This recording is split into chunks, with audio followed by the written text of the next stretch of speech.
On Mexico's Sea of Cortez, a marine biologist prepares to encounter an animal local fishermen fear more than sharks.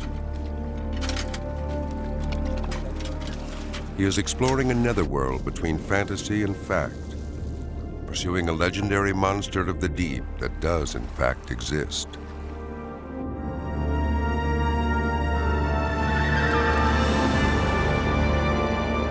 Around the world, strange carcasses drift to shore, and fishermen catch huge creatures they have never seen before. Bit by bit, the secret life of this strange animal is becoming known. We can study its anatomy and the behavior of its smaller relatives, the bizarre and wonderful creatures called cephalopods.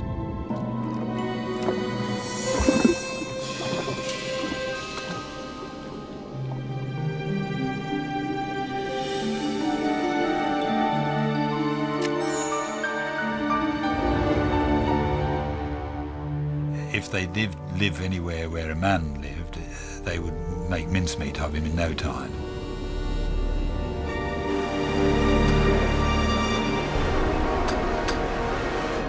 Fiction has always branded the giant squid a ferocious enemy of man, and some of its close relations can be terrifying indeed.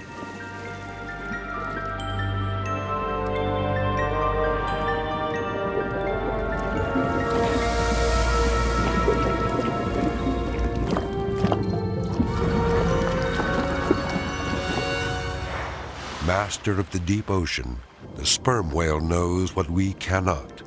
But recently, scientists have found a way to learn its secrets. Whales were known to feed on squids, so it made sense to me to try to use the sperm whale as our hound dog to lead us to the giant squid.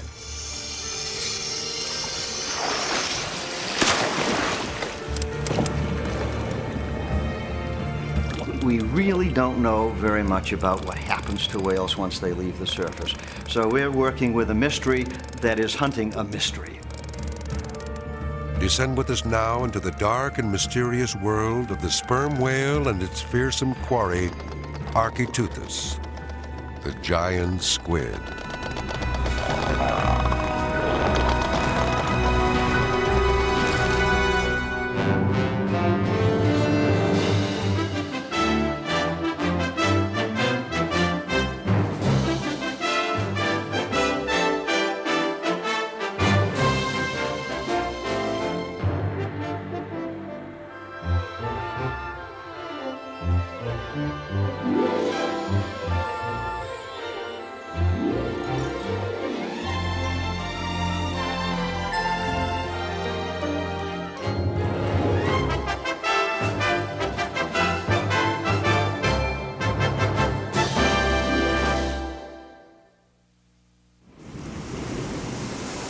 For most of human history, the ocean has seemed a terrifying place.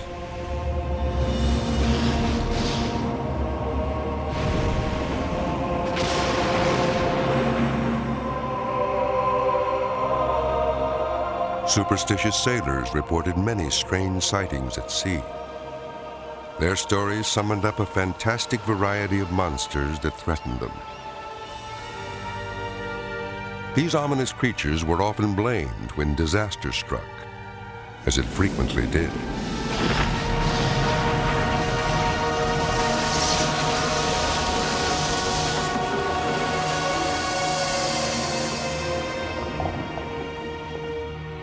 Perhaps the most feared of all was called the Kraken, a many-armed beast of incredible size and strength. But most sea monsters proved to be harmless or non-existent, all but the Kraken, known today as the giant squid.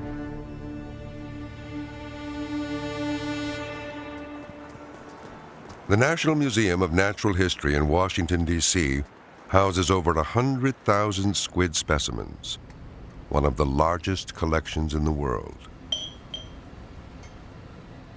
In this working laboratory, Smithsonian zoologist Dr. Clyde Roper is engrossed in the study of cephalopods, such as octopuses, cuttlefish, and squid, and he welcomes the notoriety of the giant squid. People have to have their monsters for some reason.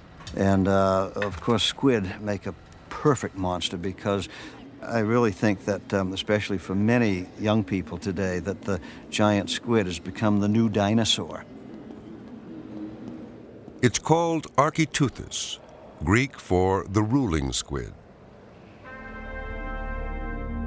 It is the perfect sea monster in fantasy and a formidable predator in fact. It dwarfs most other life in the sea. It deploys a writhing mass of suckered arms and tentacles which ensnare its prey and jam it into a parrot-like beak. It glares upon the world with the largest eyes in the animal kingdom. Clyde Roper has a lifelong passion for the giant squid and is determined to see one alive in its natural habitat.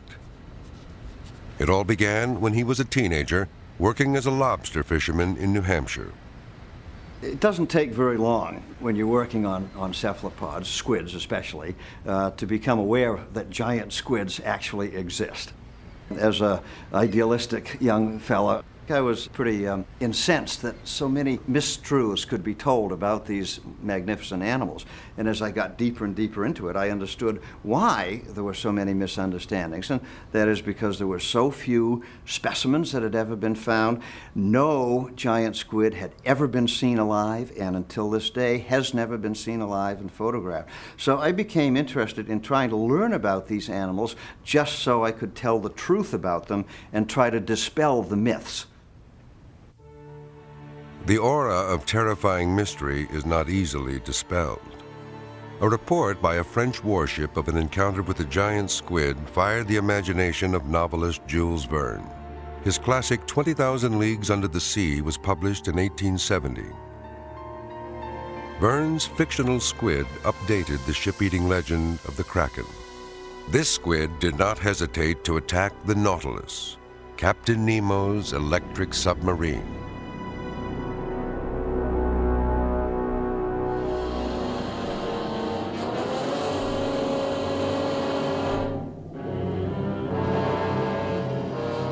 Giant squid astern, sir.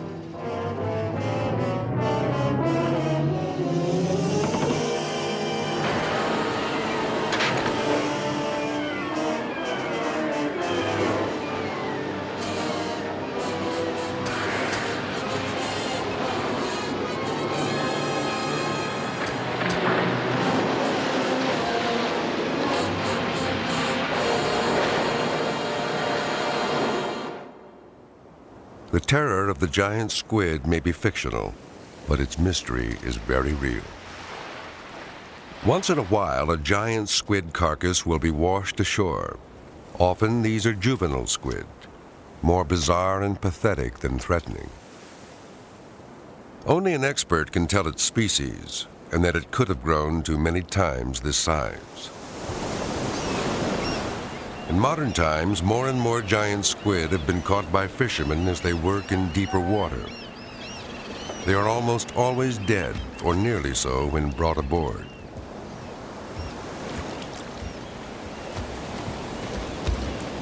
Rarely does a scientist get to examine a newly caught specimen, and never a live one. Most have turned up in the waters around New Zealand, Norway, and Newfoundland. This one, measuring more than 30 feet, was caught off Tasmania. From such fragmentary evidence, scientists conclude that giant squid live in deep water and that they are predators. They are believed to live only a few years and to grow very rapidly. No one knows how large. The biggest actually measured was almost 60 feet and weighed about a ton. It is the world's largest and most powerful invertebrate, portrayed as a villain in many tales of the sea. Giant squid have a reputation for being vindictive and vicious and fierce. They have no reason to be vindictive and fierce. They normally don't interact with human beings. In fact, I wish they would act a little more, react with human beings so that we could find them. At any rate, I think the reputation is certainly not deserved at all, because they're so interesting on their own account that we don't need to make things up about them. Squids are really exciting to me because they have wonderful adaptations for their life in the sea. And these include things like photophores, or light organs, where they can flash and glow different colors. They are fast animals, they're powerful. Some of them have suction cups, some of them have hooks, like cat's claws, to collect their prey. Some of them will have lights that flash on and off. So they really are fascinating animals. Squid are weird and wonderful. They and their close relatives have been called aliens from inner space. Indeed, they ride the underwater currents with a serenity that seems almost supernatural.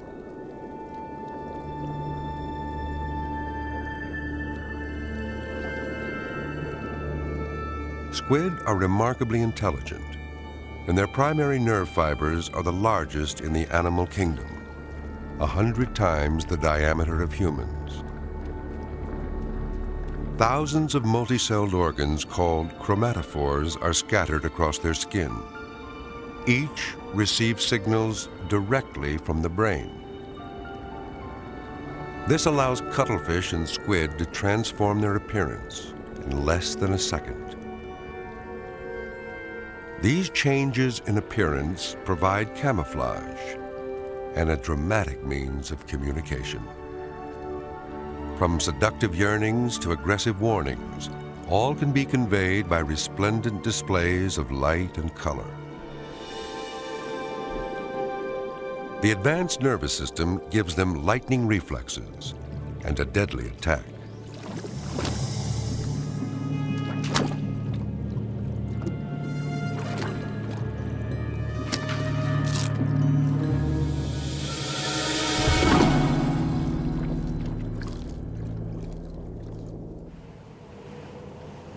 Off the California coast near Monterey, a submersible robot is lowered into the deep. Below is Monterey Canyon, the deepest submarine fissure along the continental United States, and probably the most carefully observed deep water in the world. Scientists from the Monterey Bay Aquarium Research Institute have been studying life in the canyon on a regular basis for more than a decade.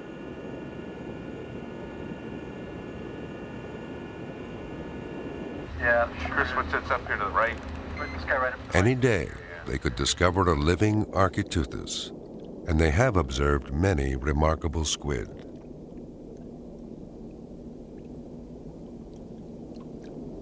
They have also observed species of squid never before seen alive in their natural element. Moroteuthis, a slender and very large squid which grows up to 15 feet. Like the giant squid, almost nothing is known about its behavior.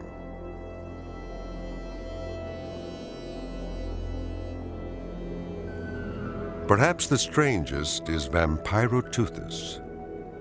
It's been called a living fossil and is completely covered with what seem to be light organs, but whose exact function is unknown. It's a remarkable contortionist, presenting to its enemies a ball of spikes. The spikes are soft, however, and probably are used only for detection.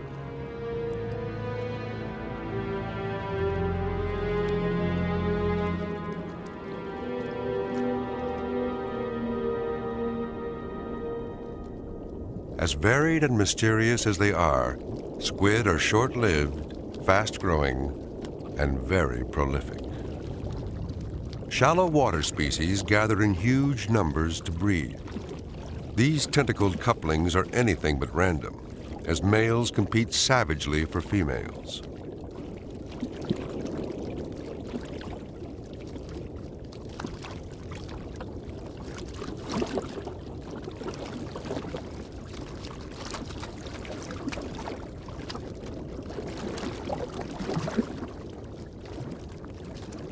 Many die naturally soon after mating, if they don't fall victim to the countless predators that pursue them.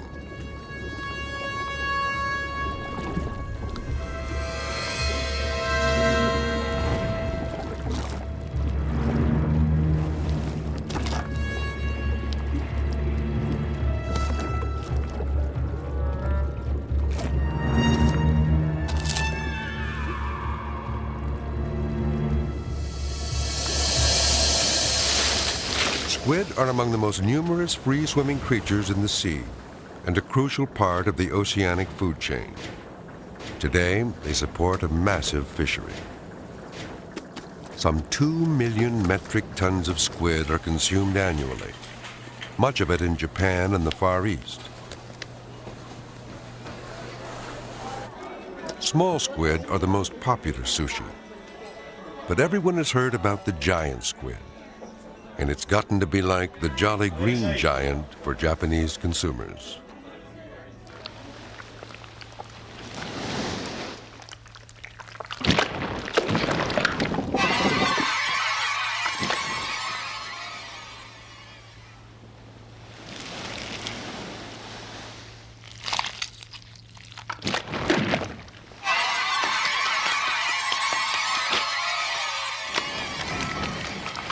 Hungry? Natsuwa seafood noodle! Mexico's Sea of Cortez. Every few years, squid of unusual size and ferocity are reported here. Clyde Roper has come to investigate.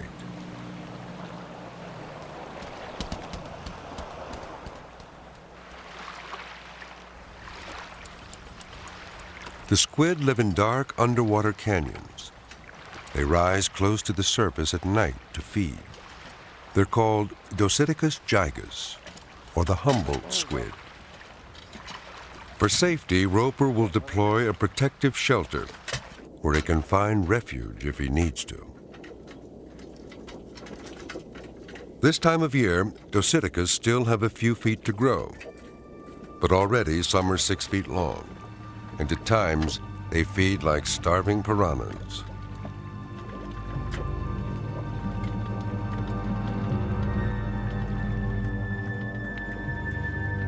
Roper has never seen Docipithecus this big before, but he's eager to have the experience.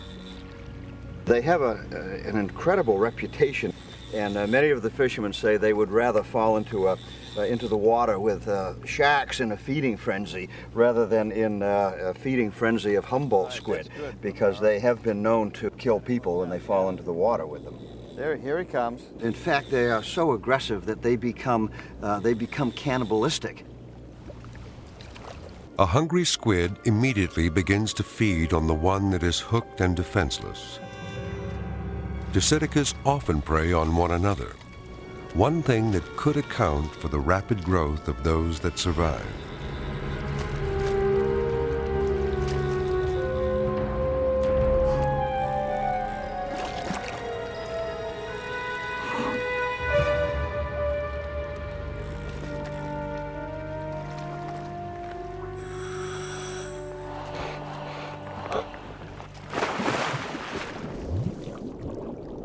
Some might consider this an experience to be avoided, but big squid like the Humboldt don't survive in captivity. For Roper, the chance to see them in the wild is a priceless opportunity.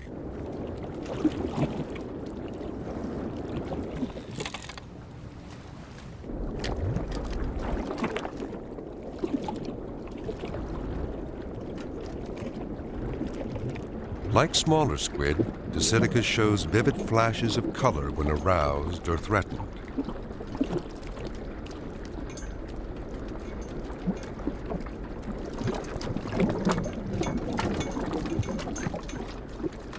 Roper wants a close-up look. Not easy when the object of study can deploy 2 tentacles, 8 arms lined with powerful suckers, and a razor-sharp beak. All this is concealed at times by clouds of dense ink deployed by squid to confuse their enemies.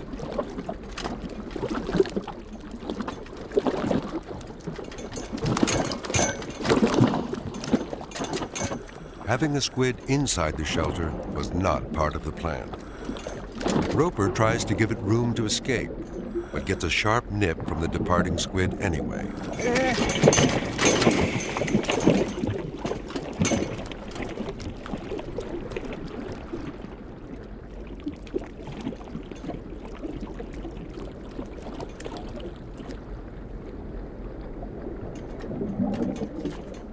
Later, Roper feels bold enough to venture out and observe Docipithecus in open water.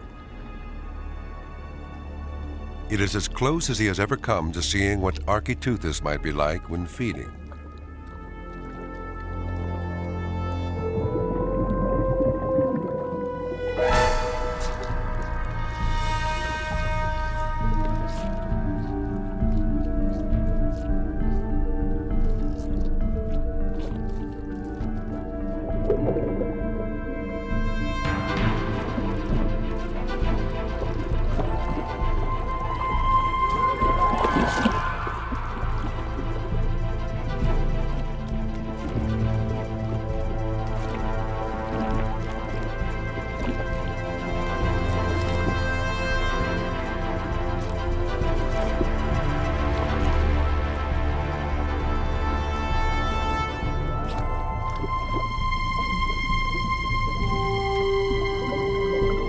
At first, I was quite apprehensive. It was a little scary, but we were dealing with mostly individuals. They were not in a feeding frenzy, so it felt more comfortable. Oh, what a great animal. I'm impressed at how incredibly powerful it is and how it swims. Clyde Roper is not the first scientist to be caught up in the thrill of the hunt for big squid. And to see the funnel so expanded and moving out so fast, it was great. In the 1960s, in fishing villages throughout Newfoundland, curious posters appeared. The reward for a giant squid was the brainchild of the late Frederick Aldrich. An expert on mollusks, Dr. Aldrich found himself in a region where giant squid are a proud part of local history. Back in October 1873, Newfoundland fishermen came upon a giant squid stranded in shallow water. The squid wrapped a tentacle around their boat. But one fisherman, a 12-year-old boy, quickly hacked the tentacle off and the monster retreated. Only a month later, Newfoundland fishermen hauled up a giant squid 32 feet long.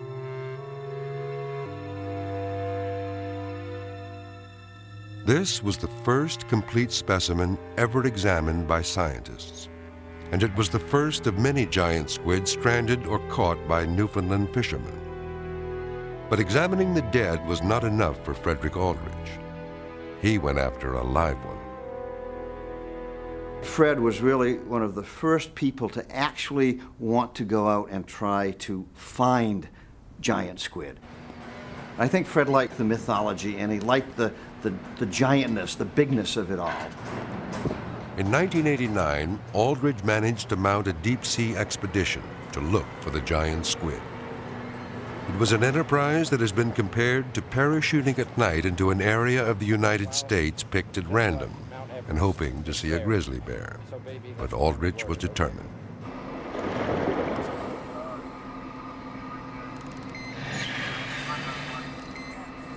The sub descended 1,000 feet in an area where giant squid have often washed ashore. It was literally a shot in the dark. Bait attracted an array of bottom fish. For 10 hours, Aldrich watched and waited, but Architeuthis ignored his invitation. Bring it into the stall position. I am not disappointed. It's the fact I didn't see one that does not affect my understanding of these animals whatsoever. I never really held out much hope that I would see one because, oh Lord, the ocean is so big and my ship is so small. The brief expedition ended, and Aldrich died a few years later. As deep water technology has improved, there have been more and more expeditions that could encounter a giant squid. Many new species have been observed, and some have been seen that could indeed be called monstrous.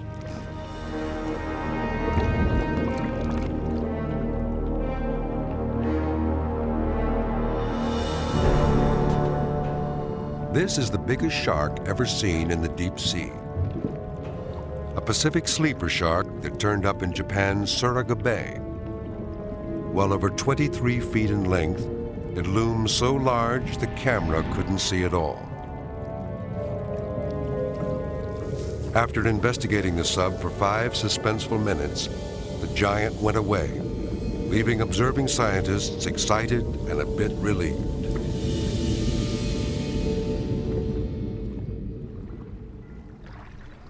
Once dismissed as mere sensationalism, the search for the giant squid continues to gain impressive proponents today. One is Dr. Malcolm Clark, a specialist in sperm whales and oceanic squid. I think the good has always got to have a balance of evil. You see the beauty in the sea. Many of the fish are very beautiful to look at and have wonderful silvery sides. They make pretty lights. That's the beauty. You need a few big-teethed, big-stomached monsters to go along with it. As a young graduate student, Malcolm Clark conducted research aboard a factory ship that hunted sperm whales, once considered sea monsters in their own right. Little was known about sperm whale biology despite centuries of killing them. Only dwindling populations put scientists aboard whaling boats to study the huge animals. Clark inspected hundreds of sperm whale stomachs. One thing he found were the beaks of deep-sea squid, too tough to be digested. This proved that squid are the sperm whale's primary source of food, and Clark amassed a huge collection of beaks, as many as 18,000 from a single whale. Among them are many beaks of the giant squid. This came from a giant squid that was taken from the stomach of a sperm whale caught in the Azores. So that it wasn't a tremendously large one. It was probably in excess of 30 feet in length. So it was quite a big squid, but not one of the biggest. But certainly it's got very, very powerful jaws. So that this is very, very formidable. And of course, if they did live anywhere where a man lived, they would make mincemeat of him in no time. On a remote shore in New Zealand, sperm whales have stranded. What causes whales to strand is still a mystery. Clyde Roper and Malcolm Clark undertake the grim task of examining the carcasses and discover evidence of their common passion, the giant squid. The skins of sperm whales are like weathered maps of ancient battles. The circular scars were left by sharp-toothed suckers of giant squid, marking their last desperate struggles in the jaws of the Leviathan. They have 50 teeth. These are form 2 rows in the lower jaw. They don't have any upper teeth usually. But the jaw is very, very narrow. It can be about 15 feet long and be a foot across. So it's very, very long and narrow. And is a snapping jaw. It's rather like some of the crocodiles. It can probably snap shut very rapidly. And they snap this jaw against the upper jaw. Bang! And in that movement, they squeeze the squid. And it doesn't matter that the teeth don't damage them much. The squid will virtually go paralyzed. They don't like being squeezed. Squids don't. It's one of their features, not like humans. And if they're squeezed by the jaws with these teeth, and there's a big, very powerful tongue right at the back of the jaw to push it down the throat. Experts on both whale and squid, Clark and Roper are uniquely qualified to execute a new strategy in the search for Architeuthis. Whales were known to feed on squid right from the very beginning, in the earliest days of the whale hunting expeditions. And some of those were actually giant squid. So it made sense to me to try to use the sperm whale as our hound dog to lead us to the giant squid.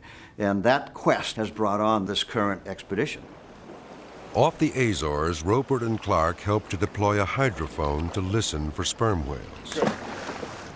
They and the other scientists on this expedition are combining their search for the giant squid with research on the squid's most formidable enemy. Lead up, all right. Good. That's good right there. All right.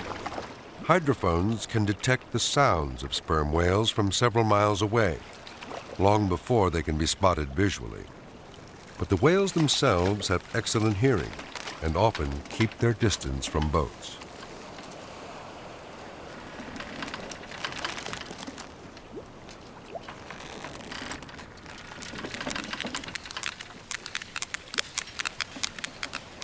Today, the scientists are in luck. The whales are feeling sociable. All right, there it is, right there. A group of sperm whales is playing nearby.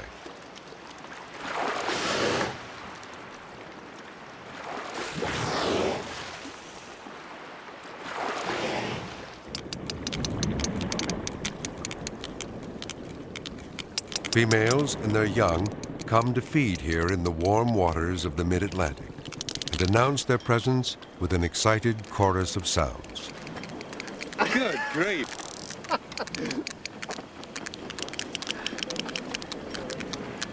It is an audience clapping. It is.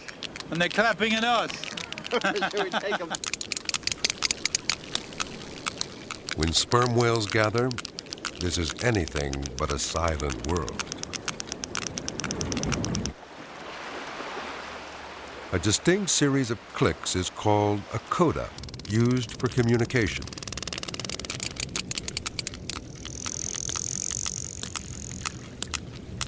They're just a contact. Deciphering the sounds is a challenge for behavioral experts like Cornell University's Kurt Frister. Very rapid cadence. Now that's one of the unknowns. That could very well be used for echo ranging, sonar.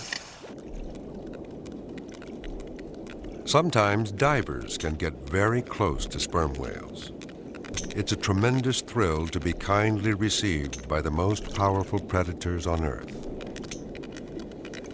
Up close, a different sound is sometimes heard. This loud and singular noise could be a warning or even a weapon, loud enough to stun a whale's prey.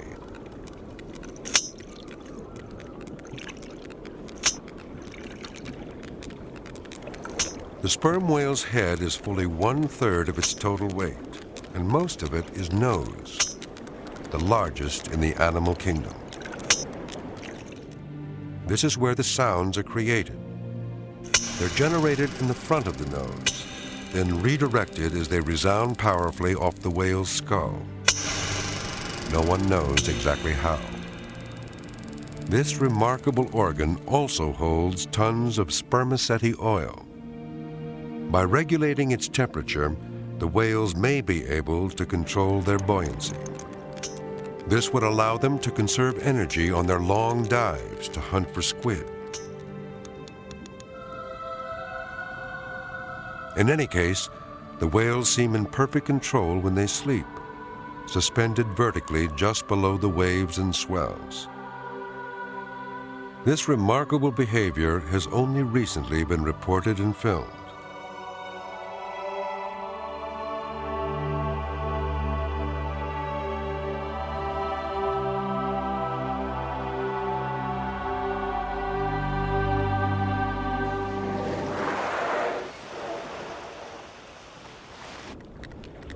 Mother sperm whales are doting parents. Their calves are slow to mature. They stay in close contact with their mothers, but their ability to dive is limited. A mature female needs more than half a ton of food a day. And her food source, large oceanic squid, may be thousands of feet below. So she must leave her calf at the surface, sometimes for almost an hour. The calves are incredibly trusting and playful, and will often approach and even nuzzle a diver. This one offers its mouth for inspection.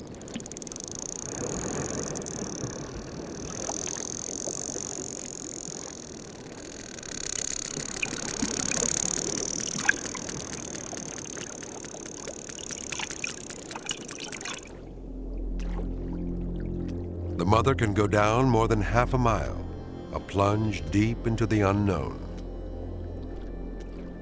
We really don't know how sperm whales locate their prey, how they hunt, how they locate their prey, and how they actually consume their prey. There are several hypotheses. One is that they use echolocation and get the signals back that way. Somehow, sperm whales see the world around them through a panorama of reflected sounds.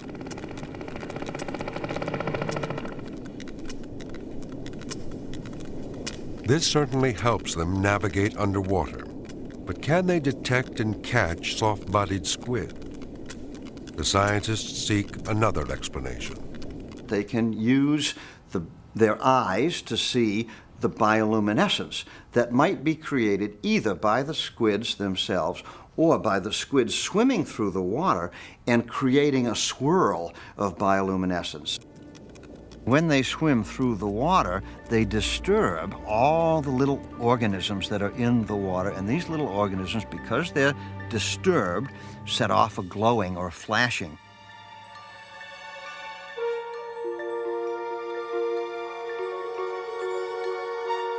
Perhaps the whales then key on these strips of bioluminescence or streaks of bioluminescence and will be able to home in on the squid in that way. So it's a little difficult to know exactly what it is, and that's just one more thing we could see if we could get down into the deep sea with these giant whales.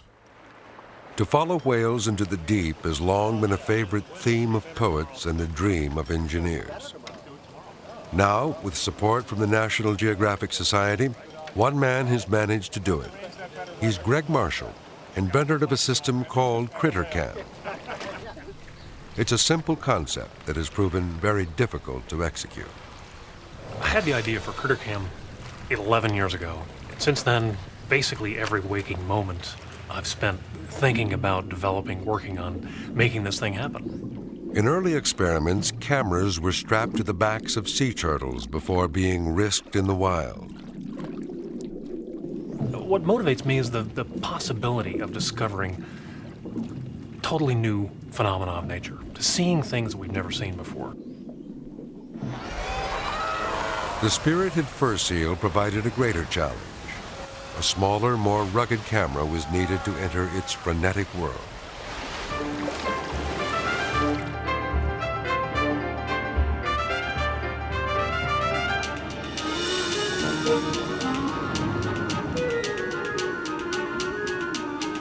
With sperm whales, every step from deployment to retrieval has been fraught with difficulty.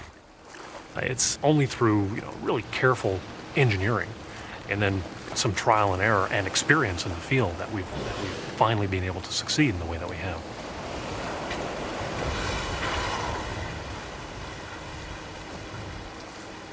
After years of experimentation, CritterCam is finally ready for serious field work in the Azores. The scientists are hopeful that the camera can survive a deep water dive and be located and recovered afterwards. Underwater, it weighs nothing, of course, so that it just floats right back after it's released from the animal, floats back in about this orientation, and will stick out of the water about this far. The system must be able to endure extreme pressure and record pictures in almost total darkness. The compact unit includes lights, instruments to record depth, temperature, and sound, acoustic and radio homing transmitters, and a video camera able to amplify light over 50,000 times. Mm-hmm.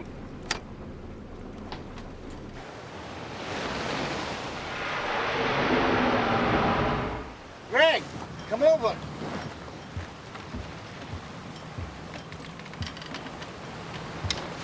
The first task is often the hardest, getting close to the whales.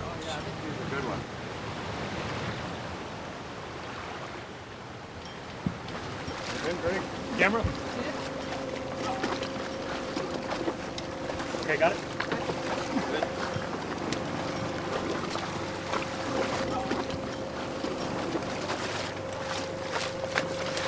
You guys can direct us to where it is, okay? Scientists have used these techniques to attach instruments to whales, but no one has tried to attach a camera before.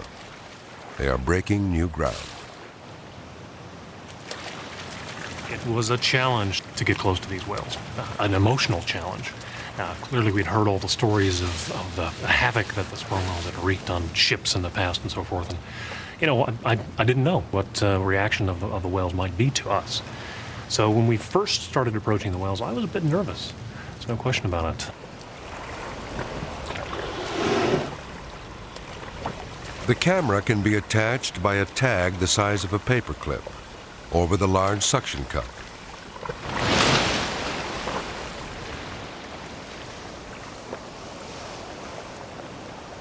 A successful deployment depends entirely on the whims of the whales. At the moment, they appear to want a little time to themselves. We spend a lot of time on the water trying to get close to the whales. A lot of time on the water. And you have to do that because the whales are only at the surface for a few minutes every hour. So we have to be perfectly in position, anticipating where the whales are coming up, in order to place ourselves close enough so that we can get to them during an opportunity to deploy.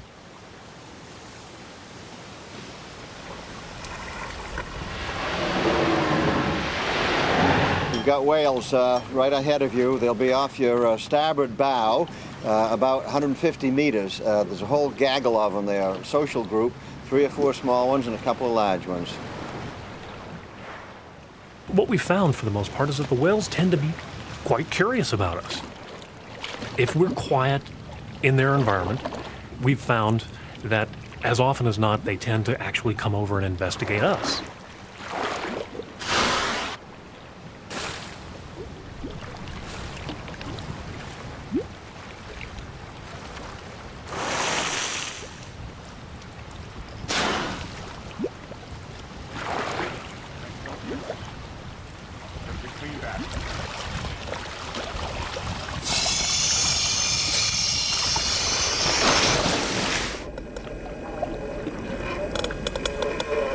The system is launched, and we are riding in a pod of whales. The clicking noises are made by the whales, and for the first time, we can see exactly how their sounds relate to their behavior.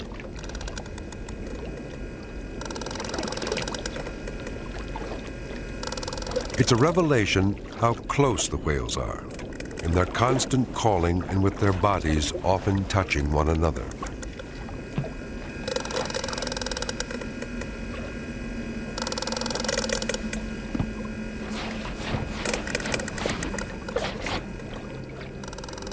Then, as dolphins join the array, it's like an undersea dance. They sometimes ride the subsurface waves generated by the forward thrust of the whales, these mountains of movement.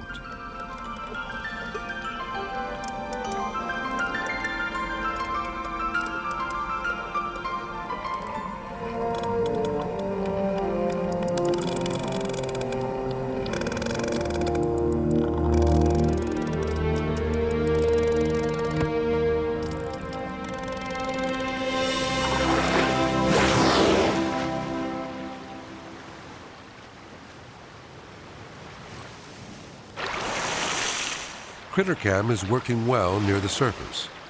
Now comes the real test as whales descend into the deep. They will disappear for more than 20 minutes. The scientists are left alone with their hopes and their fears. If we don't retrieve the system, we get none of the data. We get none of the images, none of the audio. We learn nothing. Unless we recover it, it's a bust. A messenger from another world, CritterCam returns from the deep.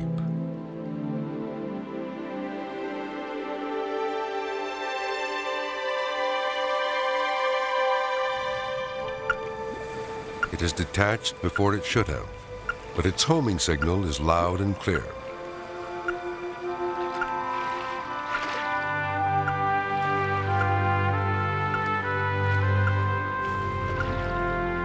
After 11 years of trial and error and months on the high seas, a moment of truth has arrived.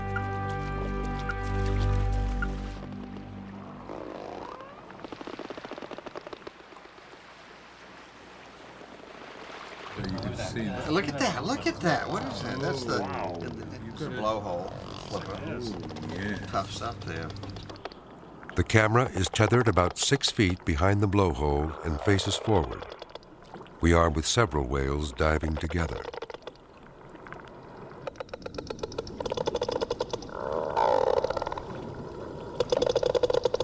On the right, a juvenile. This could be a training dive. Calves only gradually learn to dive as deep as their mothers. The clicking sounds appear to be coming from more than one whale. Some scientists believe that each whale has its own signature coda. Tapes like this one could help support the theory. It's darker and deeper now, and another whale comes into view at the upper left. Strange new sounds are heard. Growls, grunts, even squeals.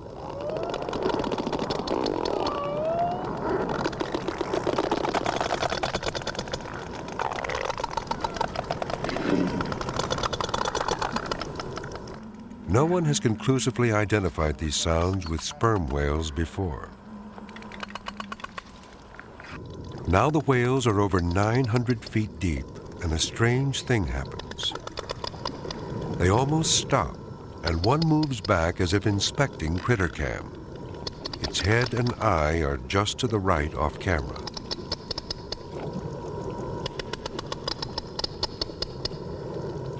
There is a long moment of consideration, and then, apparently satisfied, the whales speed up again, going deeper still.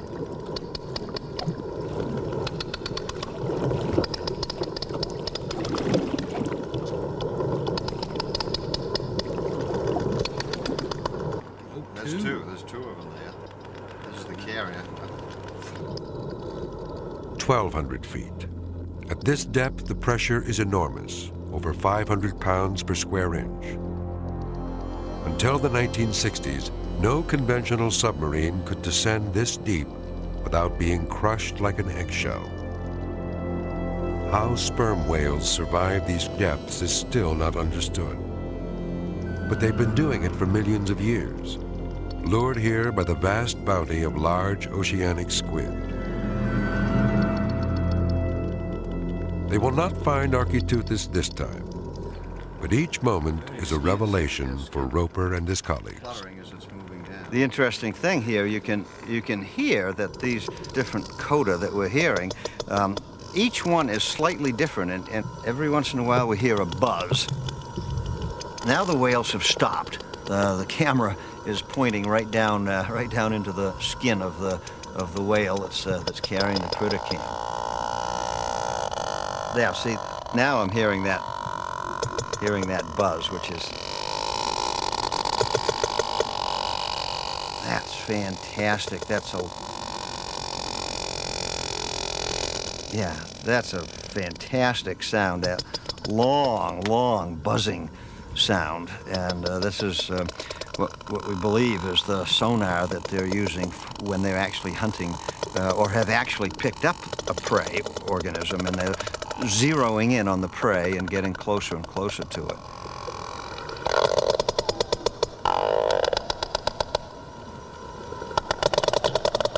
Now they're starting to move again, and have turned back towards the surface, because now we can see the background that's lighted. So they're heading back up to the surface.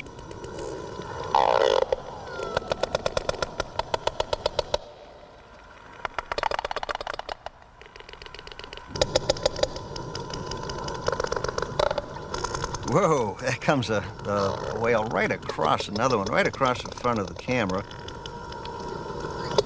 There's two more, look at that.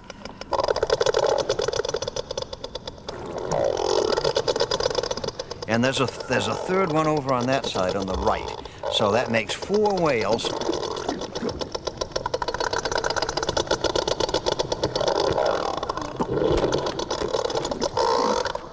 The critter cam has been knocked off. That's how closely the whales were to each other, really rubbing along side by side.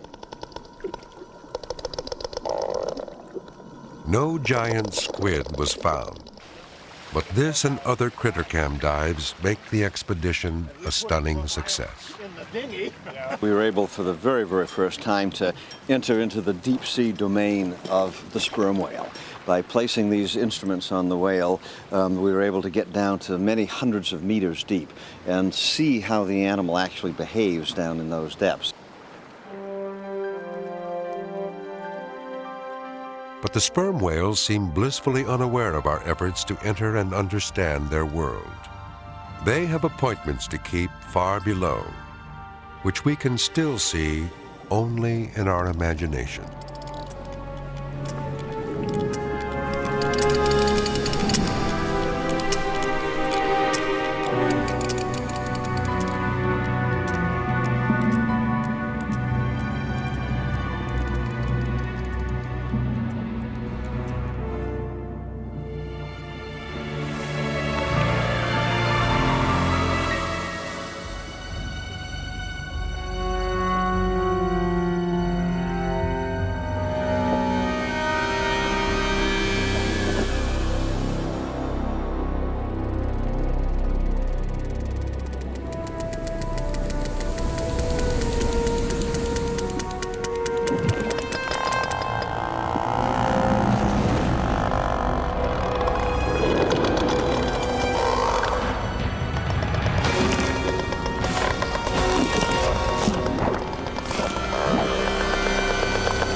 One day in the not-too-distant future, a whale may bring us a living portrait of Architeuthis.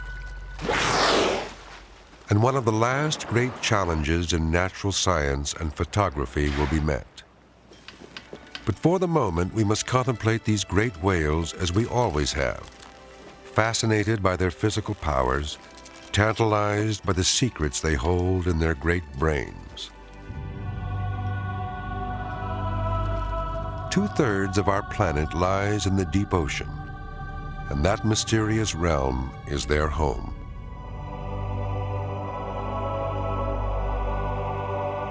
In search of the giant squid, Clyde Roper and his colleagues seem undaunted by the obstacles they face, happily engrossed in the hunt for the creature that fascinates them.